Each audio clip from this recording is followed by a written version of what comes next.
ताना बाना में आप दोनों मेहमानों का बहुत बहुत स्वागत है। सबसे पहले नलिन जी, आपसे सवाल है कि जी। ये अक्सर अब आजकल कहा जाने लगा है कि कविताएं पढ़ी नहीं जाती है, या प्रकाशक कविताएं इसलिए नहीं छाप रहे हैं, नहीं छापना चाहते हैं क्योंकि कविता संग्रहों के खरीदार नहीं हैं।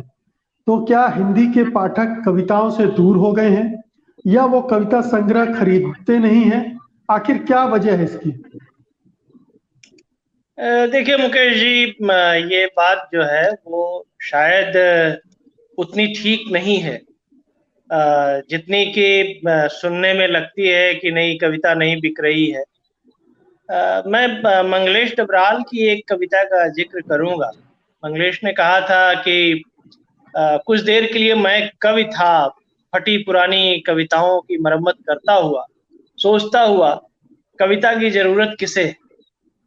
ये जो कविता की जरूरत किसे है का सवाल आपने भी किया है, ये आज की कविता की आलोचना के केंद्र में है। कविता की जरूरत किसे है, ये सवाल अपने आप में कविता के संकट की ओर ले जाता है कि कविता की का संकट क्या है। क्या कविता ने अपना अर्थ खो दिया है? क्या वो असंभव हो गई है? क्या वो हाशिए की विधा हो गई है? क्या वह दुर्ग्राह्य हो गई है? क्या वह एकरस हो गई है? क्या वह गतिहीन हो गई है? क्या कविता के सामने अब पहचान का संकट आ गया है कि वो बिक नहीं रही है और प्रकाशक ये मान रहे हैं कि कविता छापना तो अब घाटे का सौदा हो गया है? ऐसा है नहीं। देखिए, पहचान के संकट का सवाल बहुत पहले भी आ चुका है। नंद किशोर नवल की एक किताब ही है कविता पहचान का संकट। तो ये संकट रहा है, हमेशा रहा है। कोई ये नई बात नहीं है। कविता गतिहीन वस्तु नहीं है, वो एक गतिशील वस्तु।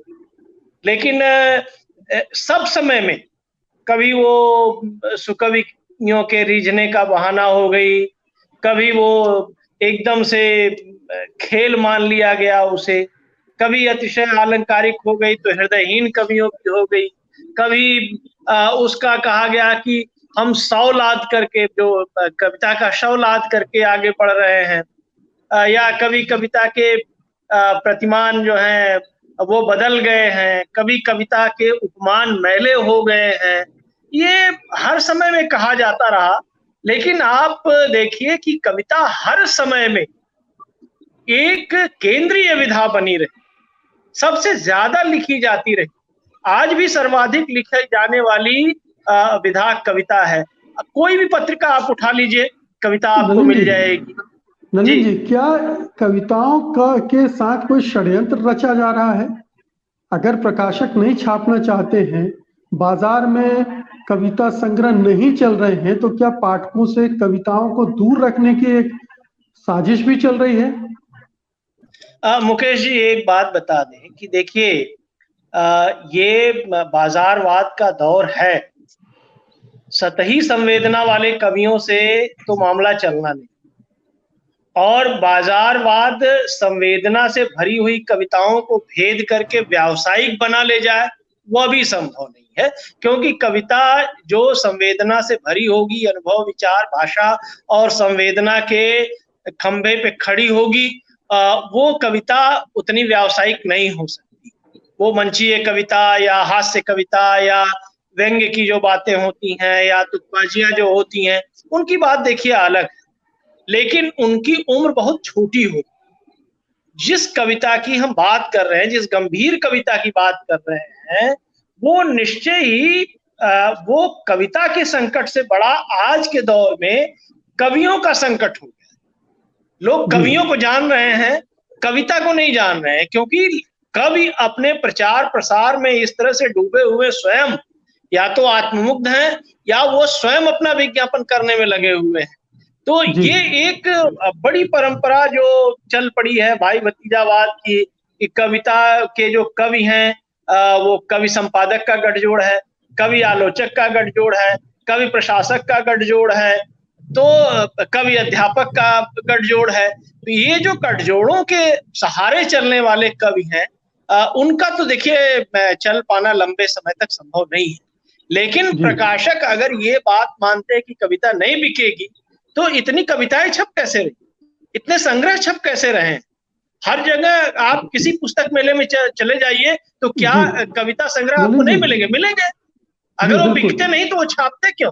बिल्कुल महेश जी, ये सवाल जो उठाया है नलिन जी ने कि जब बिकते नहीं तो छापते क्यों, बहुत बार ये कहा जाता है कि कवि तो अपने कविता संग्रह पैसे दे के भी छपवा रहे हैं, क्योंकि प्रकाशक छापना नहीं चाहते हैं कि भाई या तो किसी तरह से छाप दो, आप मुझे कुछ पैसे मत देना, या मेरे से पैसे ले लो लेकिन छाप दो। ये नौबत आ गई है कविता संग्रहों के साथ। आपकी टिप्पणी?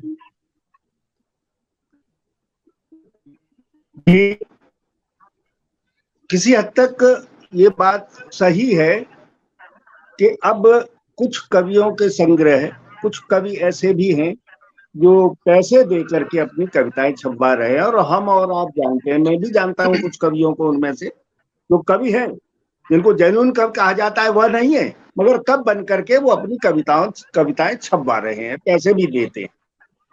दूसरी बात ये है कि मैं तो एक ऐसी जगह का आदमी हूँ, पुराने किस्म का आदमी हूँ, उस जगह का आदमी हूँ जो प्रायः कविता में अब ओझल होने लगा है। उस जगह का आदमी हूँ, जैसे मैं गांव देहात का आदमी हूँ, और गांव देहात अब कविता में प्रायः ओझल है। मैं नहीं समझता कि उसकी क्या वजह है। या तो ये वजह हो सकती है कि भाई गांव में लोग कविता को उसको खरीद करके उस ढंग से नहीं पढ़ सकते, जबकि अब एक ऐसी पीढ़ी गांव से उभर करके आ गई है जो कविताएं लिखती भी है और कविताएं खरीद करके पढ़ती भी है।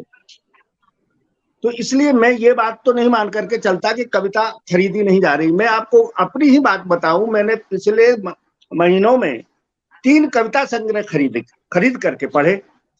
उपलब्ध जब मुझे हुए, बहुत बड़ी बात यह है उपलब्धता की भी है कि उपलब्ध हो पाती है या किस तरह से हो पाती है, कैसे हो पाती है। अब एक बात चलिए कि अमेजन से आप मंगा लीजिए, हर आदमी, जैसे मैं हूं, मैं स्वयं नहीं जानता हूं, मुझे दूसरे का सहारा लेना पड़ता है कि अमेजन से मैं किताबें मंगाऊं जी। एक तो बात महेश जी, आप तो लेखक हैं, साहित्यकार हैं, आपका संबंध लिखने पढ़ने से है, तो आप तो खोज कर मंगा कर पढ़ लेंगे, लेकिन बात हो रही कि आम पाठकों में क्या दिलचस्पी है कविता को लेकर, या प्रकाशकों का ये आकलन सही है कि कविताएं नहीं पढ़ी जा रही, नहीं बिक रही, इसलिए मत छापो? उसी बात पे मैं आ रहा था कि कविता जो लिखी जा रही है वो इस तरह की कविता होनी चाहिए कि क्या वो आम आदमी से मेरा मतलब ये है कि जो थोड़ा पढ़ना लिखना जानता है, जो बहुत विद्वान है उसकी बात मैं नहीं कर रहा, जो थोड़ा पढ़ना लिखना जानता है, क्या कविता उससे जाकर के जुड़ रही है? क्या उसे ऐसा लग रहा है कि इसमें कहीं मेरे जीवन की या मेरे जैसे जीवन की बात की जा रही है? जैसे मैं आपको एक जरा सा उदाहरण दूं, किसी कवि ने ही लिखा है कि कविता लिखना इतना नहीं है आसान जितना सुबह सुबह सूरज का आंगन में उगना। यह एक कोशिश है मोमबत्ती से चट्टान पर लकीर उकेरने की। अब ये कोशिश होती है या कोशिश नहीं होती है? कुछ लोग हैं कि अपने लिख देते हैं कि हमने तो लिख दिया। बहुत बार कई कविताएं मेरी भी समझ में नहीं आती हैं कि भाई ये कविता क्या है और ये कविता क्यों है, और वो आ जाती है और उनका जिक्र भी हो जाता है। ऐसा नहीं है, उनकी चर्चा भी हो जाती है। और बहुत बार ऐसी कविताएं भी होती हैं जो बहुत अच्छी हैं, जीवन से जुड़ी हुई होती हैं, मगर जिनकी बिल्कुल भी चर्चा नहीं हो पाती। मैं एक उदाहरण देख करके बात करना चाहूंगा, आपने शायद ही उसका नाम सुना हो, मैं संयोग से मैंने उसकी कविता पढ़ ली थी। कस्मे हीरालाल एक कविता संग्रह का नाम है, और ये कोई इलाहाबाद के सज्जन है जिन्होंने ये कविताएं लिखी हैं, हीरालाल उनका नाम है। और इतनी अच्छी कविताएं हैं, उनका एक ही संग्रह आकर के रह गया। मुझे नहीं पता कि वो कितने लोगों ने पढ़ी, जीवन की वो कविता है, कितने लोगों ने उनको आगे लाने की कोशिश की। एक संग्रह उन्होंने अपने पैसे से छपवाया था, मुझे मिले थे, मैं उन्हें हैरान हो गया उनको देख करके। जीवन से जुड़ी हुई जो चीज होगी वो अवश्य ही आगे बढ़ेगी, थोड़ा सा उसको सहारा और चाहिए, कविता अगर जीवन से नहीं जुड़ेगी तो कविता हो या साहित्य का और कोई भी माध्यम हो, वो आगे नहीं बढ़ पाएगा। मैं कविताओं का जिक्र कर रहा था आपसे, मैंने 3 संग्रह पढ़े। अभी एक लीलाधर मंडलोई का संग्रह आया है, ईश्वर कहीं नहीं। उसमें उन्होंने लिखा है कि मेरे लिखे में अगर दुख है और सबका नहीं, ऐसे लिखे को आग लगे।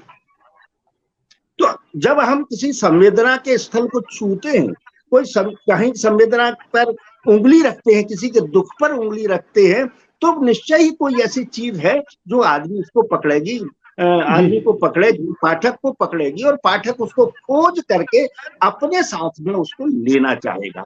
कहीं आज मुझे लगता है कि ये कविता ऐसी हो रही है कि थोड़ी सी कविता भी पाठक से दूर होती जा रही है। बहुत बार ऐसी मांग होती है कि पाठक को कविता के पास पहुंचना चाहिए, कई बार ये मांग होती है। हो सकता है कि किसी स्तर पर ये सही हो, मगर मेरी समझ में पहली बात तो ये है कि कविता को पाठक तक पहुंचने की कोशिश, कवि तो क्या करेगा, किसी भी माध्यम जी ललित जी, एक महत्वपूर्ण बात उठाई महेश जी ने कि कविता आम पाठकों से दूर हुई है। आम पाठकों से दूर कविता रची नहीं जा रही है, या जो रची जा रही है आम पाठकों से जुड़ी, आम जीवन से जुड़ी हुई, वो उन तक पहुंच ही नहीं रही है, क्योंकि प्रकाशक सेलिब्रिटी राइटर, सेलिब्रिटी पोएट के पीछे भाग रहे हैं।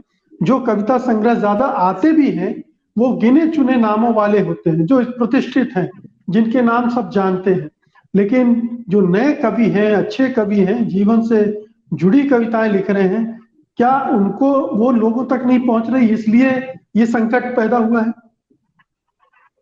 नहीं मुकेश जी, देखिए ऐसा है कि मैंने शुरू में ही कहा कि संकट जो सतही संवेदना के सहारे लिखने वाले कवि हैं, या जो बहुत ज्यादा बाजार में छा जाने की अभिलाषा लेकर के प्रयास करने वाले खुद के कवि हैं, या जो कमजोर कविताओं को लेकर के ही ये सारे सवाल अधिक होते हैं। अब आप देखिए, महेश जी ने चर्चा कर दी है, कुछ उदाहरण दे दिए हैं, तो मैं भी उदाहरण दे। अब ज्ञानेंद्र पति की कविता ले लीजिए, चेतना पारिक कैसी हो, कितनी लोकप्रिय हुई कविता। नरेश सक्सेना जी को ले लीजिए, 80 साल के हो गए, सिर्फ 2 कविता संग्रह है, लेकिन बहुत चर्चित है, दोनों कविता संग्रह बहुत चर्चित है। तो ये संकट आता है। अब मैं याद दिलाना चाहूंगा कि आचार्य रामचंद्र शुक्ल ने बहुत पहले जब अपना निबंध लिखा था कविता क्या है, तब भी उन्होंने कहा था कि हमारी वृत्तियों पर सभ्यता के जो नए नए आवरण चढ़ते जाएंगे, त्यों त्यों एक ओर तो कविता की आवश्यकता बढ़ती जाएगी और दूसरी ओर कवि कर्म कठिन होता है। ये बहुत पहले उन्होंने कहा था। लेकिन इसका रास्ता नामवर जी ने बताया था। जो बात महेश जी जिधर इशारा कर रहे थे कि वो रास्ता है लोक का। लोक जो है वो अंधेरे में रास्ता दिखाने वाली चीज है। जिन हीरालाल का ये नाम ले रहे हैं या जिन अन्य कवियों की चर्चा कर रहे हैं, नए कवियों की चर्चा कर रहे हैं, लोक तत्व से जो जुड़ाव वाले कवि हैं, उनकी कविताएं खूब पढ़ी जा रही हैं। केशव तिवारी का संग्रह देख लीजिए, तो काहे का मैं, खूब पढ़ा गया है। तो ऐसा नहीं है, जो अपनी जमीन से जुड़े हैं, जिनमें लोक संवेदना रची बसी है, जो कवि आम जन के सुख दुख को एक गहरी संवेदना के साथ व्यक्त कर रहे हैं, वो पढ़े जा रहे हैं, वो पहचान भी बना रहे हैं, नए कवि भी पहचान बना रहे हैं। तो अगर ये इस पूरे संदर्भ में देखें, तो जिनके यहाँ विचार नहीं है, या जिनके यहाँ अनुभव नहीं है, या जिनके यहाँ भाषा नहीं है, या जिनके यहाँ संवेदना नहीं, उन कवियों को दिक्कत हो रही है। वो प्रकाशक को पैसे दे करके अपने को छपवा भी लेंगे तो भी साहित्य की दुनिया में वे टिकने वाले नहीं है। संकट उनका है। संकट अच्छी कविताओं का न पहले था न आज है। ये आप देखिए, चाहे वो प्रगतिवाद, प्रयोगवाद, नई कविता, साठोत्तरी कविता की बात आई, अकविता आई, लेकिन अकविता के बाद 1980 में कविता की वापसी का वर्ष अशोक वाजपेयी ने कहा। कविता की वापसी हुई तो नए एकदम कवि आए, राजेश जोशी, उदय प्रकाश, ये तमाम कवि आए और उन्होंने अपनी एक ताजा टटकी संवेदना के साथ लोगों में अपनी लोकप्रियता बनाई। तो ऐसा नहीं है, जिनकी गहरी संवेदना से जुड़ी कविताएं वो पढ़ी जा रही। क्या आपको लगता है कि ये प्रकाशकों का रचा हुआ जाल है, जिसमें वो कविता संग्रह पैसे लेकर छापने का खेल भी खेल रहे हैं। और ये एक धारणा बना दी गई कि कथा जो साहित्य है वो ज्यादा बिकता है क्योंकि उसमें ज्यादा माल होता है।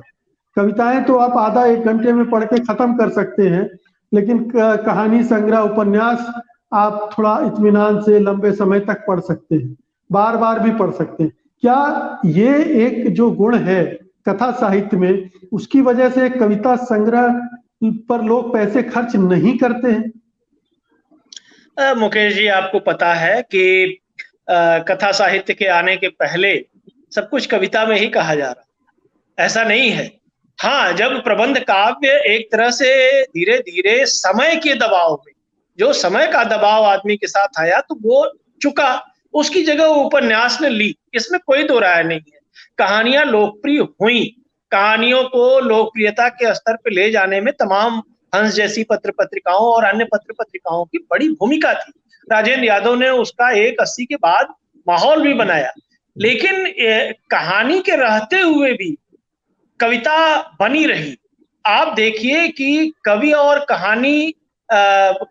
और कहानी दोनों लिखने वाले, चाहे वो उदय प्रकाश हो, चाहे वो मुक्तिबोध हो, चाहे सर्वेश्वर दयाल सक्सेना हो, चाहे विनोद कुमार शुक्ल हो, चाहे रघुवीर सहाय हो, राजकमल चौधरी हो, सबको देख लीजिए, किसी ने कविता का मोह नहीं छोड़ा और कविता के नाते ही वे अपने समय में ज्यादा जाने गए। ऐसा नहीं है कि वे कहानी के नाते ज्यादा जाने गए। देखिए, विधाओं की लोकप्रियता समय के दबाव की चीज है। किस्सा गोई आकर्षित करती है, इसमें कोई दो राय नहीं है। ये हमारे, फिर मैंने कहा कि वो लोक की परंपरा में है। जो लोक रस है किस्सा गोई का, वो कहानी को उस तक ले जाता है। लेकिन इसका मतलब ये नहीं कि कविताएं पढ़ी जानी बंद हो गई हैं। कविताएं जल्दी खत्म होती हैं, लेकिन जुबान पर रचती बसती कविताएं ही।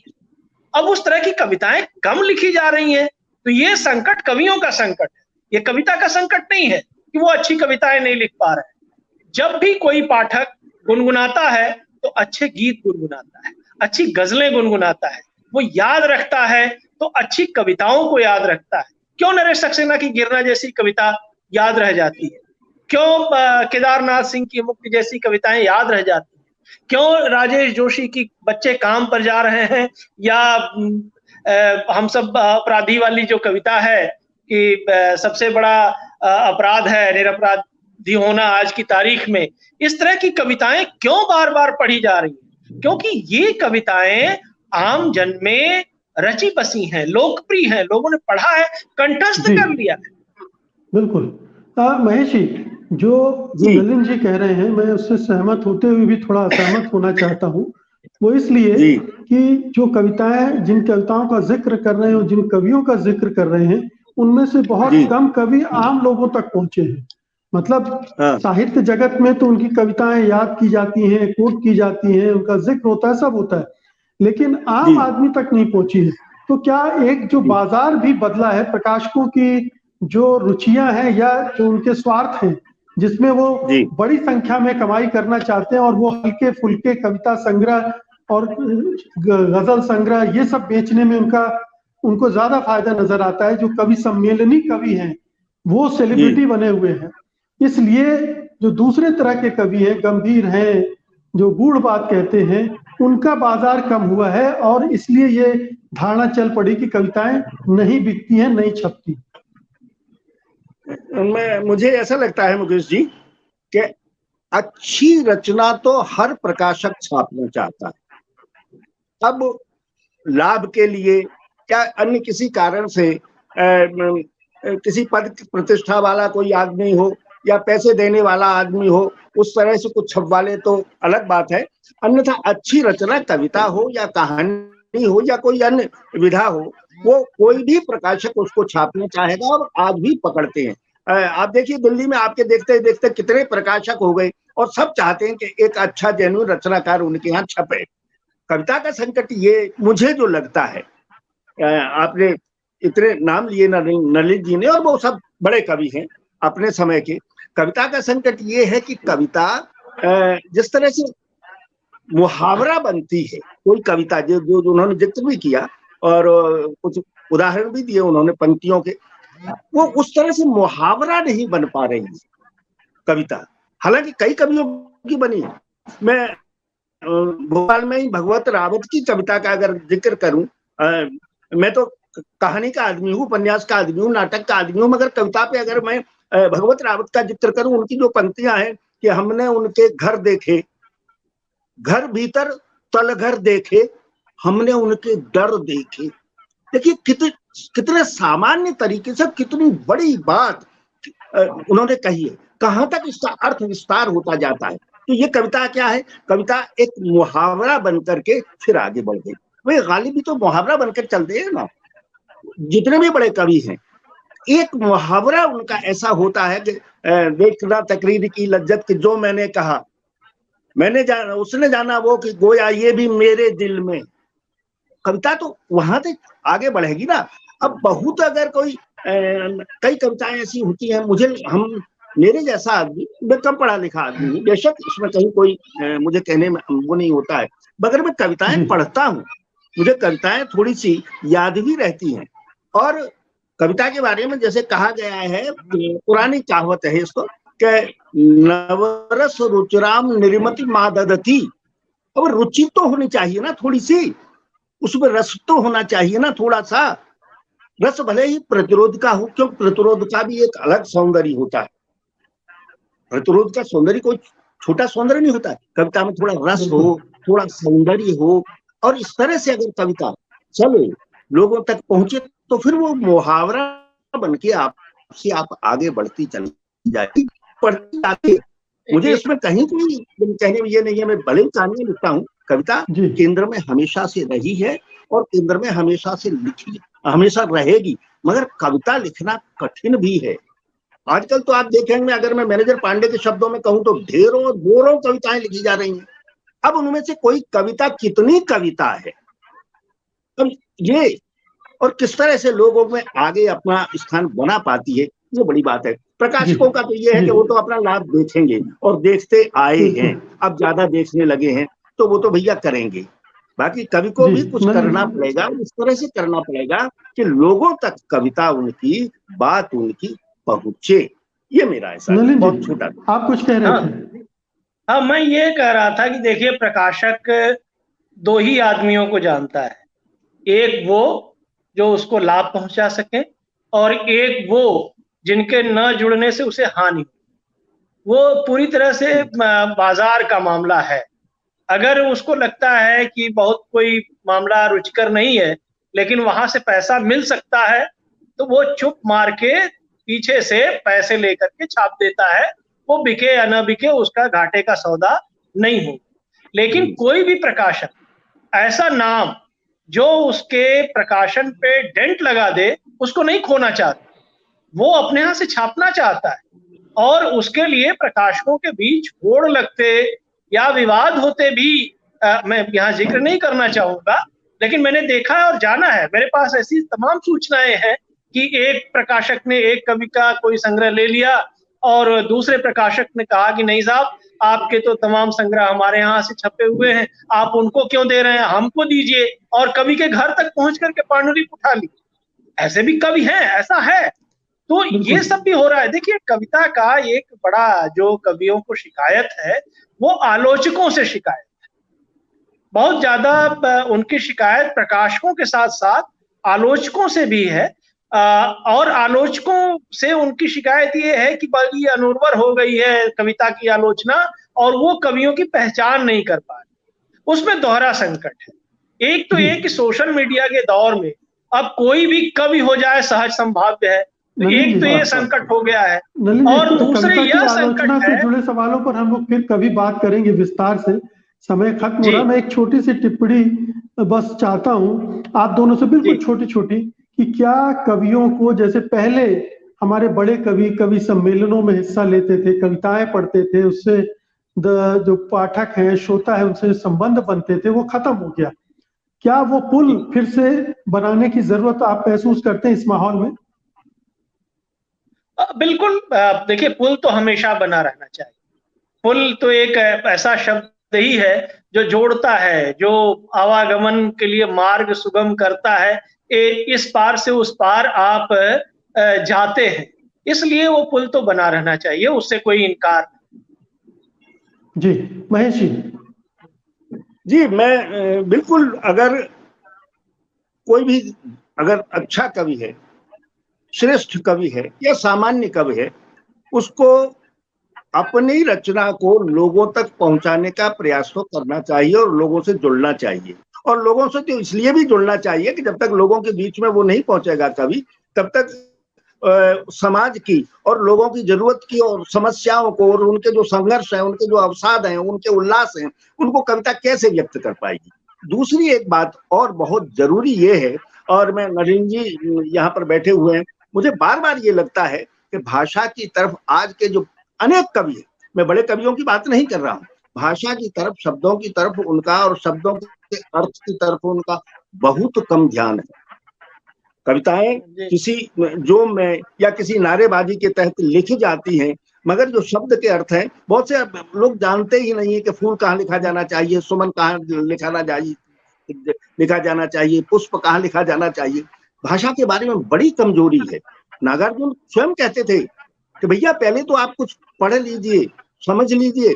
परसाई जी ने मुझसे कहा था कि भैया इतने इतने तुम नाम गिना रहे हो, उन दिनों हम नए नए प्रगतिशील हुए थे तो बड़ी प्याज खाते थे। तो परसाई जी ने उन्होंने पूछा क्या पढ़ रहे हो, हमने 2-4 नाम गिना दिए, जो बड़े बड़े नाम थे हमें बताए गए थे। परसाई जी ने मुझसे कहा था कि भैया ऐसा काम कीजिए, थोड़ी बहुत रामायण महाभारत भी पढ़ लिया कीजिए और थोड़े शब्दों के ऊपर भी ध्यान दे लिया कीजिए। तो ये जो बात है कवियों में भी आजकल मैं देख रहा हूँ कई है और बहुत बिक भी रहे हैं किसी न किसी कारणवश। ऐसा नहीं कि नहीं, दो 3 संस्करण निकल चुके हैं, मेरे मित्र हैं उनमें से कई, मगर शब्दों पे, भाषा पे उनका इतना ध्यान नहीं है। कई बार तो मुझे सिर पकड़ना पड़ता है, मेरे जैसे आदमी को, कम पढ़े लिखे को, कि भैया इस तरह से किस शब्द भाषा का व्यवहार कर रहे हैं, किन शब्दों का व्यवहार कर रहे हैं, तो ये भी करना पड़ेगा। और भाषा मिलेगी निश्चय ही जब जनता के बीच में पहुंचेंगे। जो लोक की बात की थी नलिन जी ने, लोक के पास अगर पहुंचेंगे कवि, कोई भी कवि पहुंचेगा तो उसको बड़े शक्तिशाली शब्द, बड़े अच्छे शब्द, टटके शब्द जिनको हम कहते हैं, वो शब्द वहां पर मिलेंगे और कविता की जरूरत तो रहेगी, इसमें कहीं कोई संदेह नहीं है। बिल्कुल, और वो सामने बिल्कुल। बहुत बहुत शुक्रिया आप दोनों मेहमानों का। इतना तय है कि कविता पढ़ी भी जा रही है और कविताओं को लोग पढ़ना भी चाहते हैं, लेकिन उस तरह की कविताएं भी लिखी जानी चाहिए जो लोक मानस को छुए, उनको आकर्षित करें, उनको पढ़ने के लिए बाध्य करें। और उसी तरफ से अगर जनता से ये मांग उठेगी तो प्रकाशक भी उनके सामने नतमस्तक होंगे ही, भले ही उनके बहुत सारे प्रपंच साथ में चलते रहे। बहुत बहुत शुक्रिया आप सबका, धन्यवाद आज की चर्चा में हिस्सा लेने के लिए। सत्य हिंदी का ऐप डाउनलोड करें गूगल प्ले स्टोर पर।